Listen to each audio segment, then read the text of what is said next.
I've tried using AI to help me write before, and I was never happy with it. Even though everything it produced sounded pretty professional, I never felt like it either sounded like me or reflected quite how I was thinking about things. So for a long time, I basically gave up on AI as a writing tool.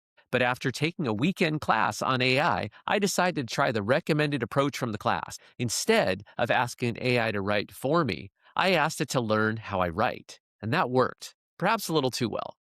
So here's a quick example of how I first tried using AI to write for me. I'll go ahead and type in the basics of what I might want to say here into ChatGPT. After I'm done typing out a few sentences with the key points, you'll see that almost instantaneously, ChatGPT produces something that sounds polished and confident. AI jumped straight to a conclusion without my really thinking about it.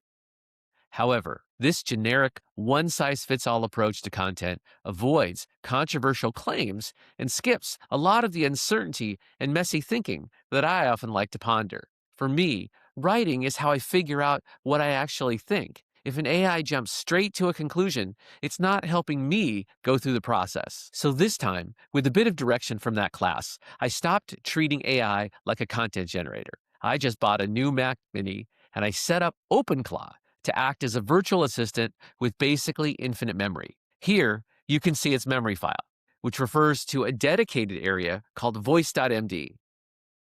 Creating the markdown file, voice.md, was really about having AI distill down my Substack, which contains over 100 articles. If you haven't been to my Substack, I write about a bunch of different topics that I like to think about. I suspected that this would likely be enough to profile me for an AI agent. I basically asked the AI agent to analyze my blog for patterns like how I structure arguments, what themes I repeat, where I might hesitate, and where I might push. I guess I was asking it to distill down what my writing looks like at scale.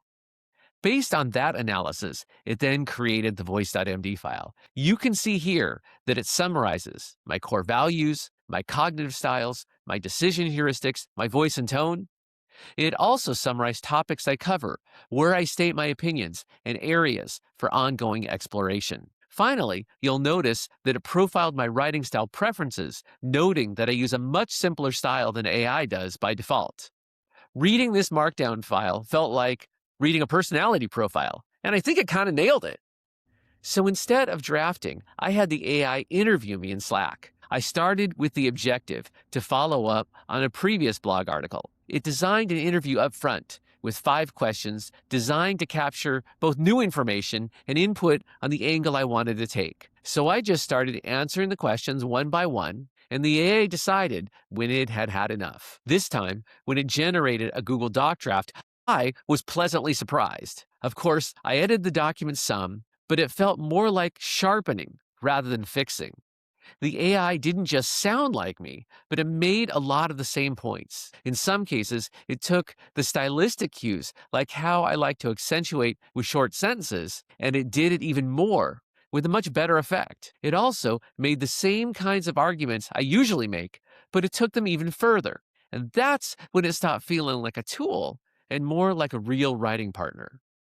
I get that using AI doesn't replace writers, but it changes writing. The key here isn't content generation. It's teaching an AI how I think. And once I've done that, the AI assistant becomes a collaborator. If you're interested in using AI to help you write, I hope this quick summary helps get you there. For context, I went ahead and linked to my Google Doc in the show notes with tabs for both the unedited AI-generated text and what I ended up publishing. You'll be able to see firsthand that it was close.